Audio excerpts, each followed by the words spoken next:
Welcome back, children. I hope so. You all are keeping safe and making maximum use of your time. So let's continue with household circuits. In household circuits, we will be talking about main circuit, which is always connected in parallel. All the electrical appliances are connected in parallel with the mains. In the live wire, before each appliance, there is a separate switch and a separate fuse connected in series. We need to understand why the appliance is connected in parallel, but fuse and switches are connected in series.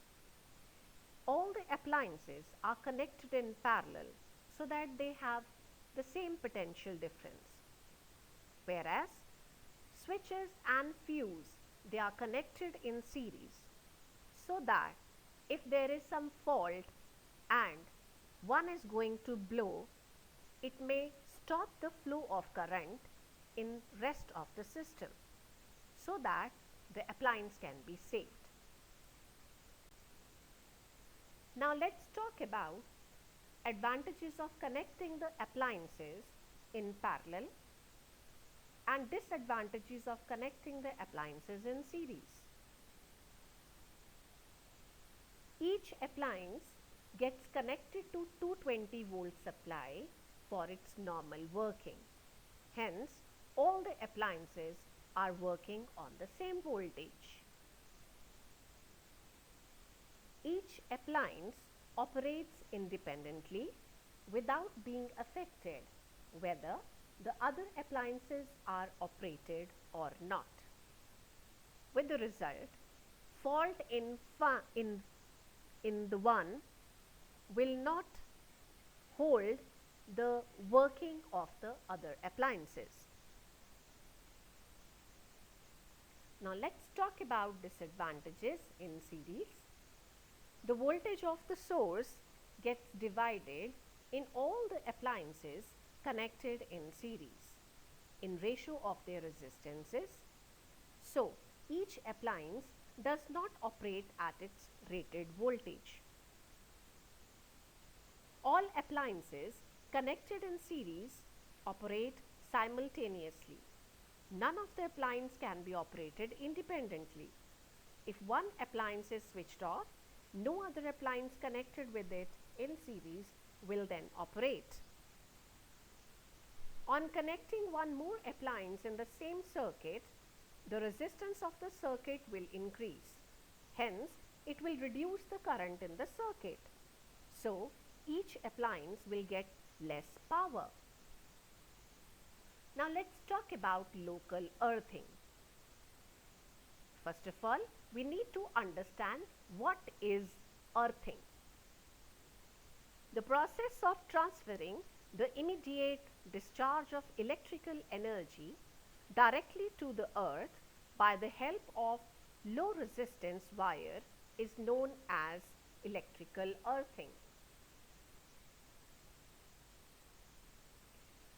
So let's discuss about few important points of local earthing. The local earthing is done in the house near the electrical energy meter, also known as kWh meter. For this purpose, a hole nearly 2 to 3 meter deep is dug in the ground. A copper rod or a thick copper wire covered by a hollow insulating pipe is inserted in the hole. A thick copper plate of dimensions 50 centimeters by 50 centimeters is welded at the lower end of the copper rod and is buried inside the ground. The plate is surrounded by a mixture of charcoal and salt to make a good contact between the plate and the earth. To keep the ground damp, water is poured through the pipe from time to time. This forms a conducting layer between the plate and the ground. The upper end of the copper rod is joined to the earth connection at the kWh meter. So now let's talk about safety by the local earthing. If due to some reason such as short circuiting and excess current flows through the line wire, it will pass through the earth wire if there is local earthing. Otherwise, the earth wires may get overheated and may cause fire. Now let's see an animation. To make earthing, a 2 to 3 meter hole is dug in the ground near the house. And what are the benefits? So let's watch. A thick copper plate, roughly half meter by half meter, is placed in the hole.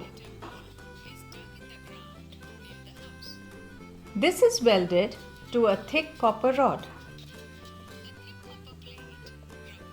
The plate is covered with a mixture of charcoal and salt to make good connection with earth.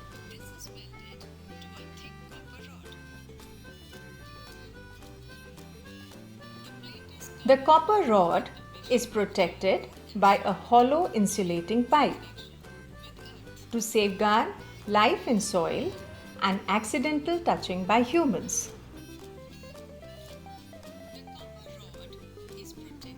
The plate and rod are then buried in the ground.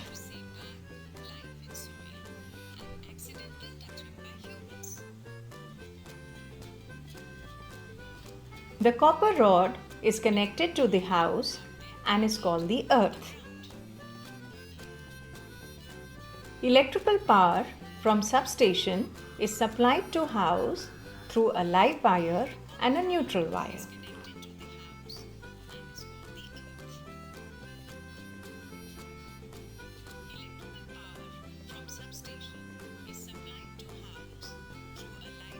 This is a schematic of an electrical circuit with an appliance in the house. Here there is no earthing. The live wire carries current from the source, example the battery, to the appliance, and the neutral with an appliance in the house. Here there is no earthing. The live wire carries current from the source, example the battery, to the appliance, and the neutral wire carries it back to the battery. But in a faulty appliance, if the circuit comes in contact with the metal body, it causes an electric shock to the person touching it.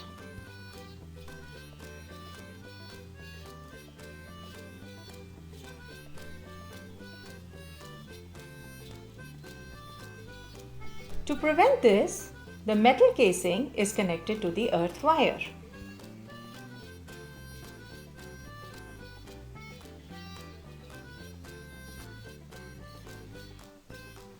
Now, if there is a fault in the appliance, the electric current flows from the metallic body into the ground or earth.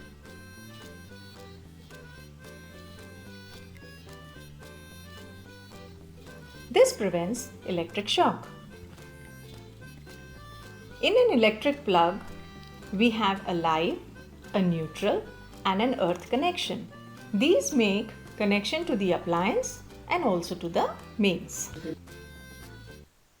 So children, this animation must have helped you to understand how local earthing is done and how the earthing of an appliance helps you to have safety. So now let's talk about safety by earthing of an appliance. When the live wire of a faulty appliance comes in direct contact with its metallic case, due to break-off insulation after its constant use, the appliance acquires the high potential of the live wire. A person touching the appliance will get a fatal shock because current flows through his body to the earth. But if the metallic case of the appliance is properly earthed, then as soon the live wire comes in contact with the metallic case of the appliance, a heavy current flows to the earth through the case of the appliance. Since the metallic case has almost zero resistance and the fuse connected in the circuit of the appliance blows off and so the person touching the defective appliance does not get any shock and the appliance is also saved from being damaged. Now let's talk about high tension wires. So what are these high tension wires? Each wire in a cable is capable to withstand up to a specific limit of current. If current exceeds this limit, the wire may burn due to excessive heating and it may cause a fire. To avoid it, for high voltage and heavy current, a special wire called the high tension wire is used. Instead of taking a single thick wire of low resistance, a high tension wire is made by twisting together a number of thin wires insulated from each other. This provides a large surface area so as compared to a single thick wire. A high tension wire has a low resistance and large surface area. The resistance is kept low so as to allow a heavy current to pass through it. The surface area is made large so that it radiates the heat produced more quickly to the surroundings. The concepts of local earthing and the earthing of an appliance and high tensions. Thank you.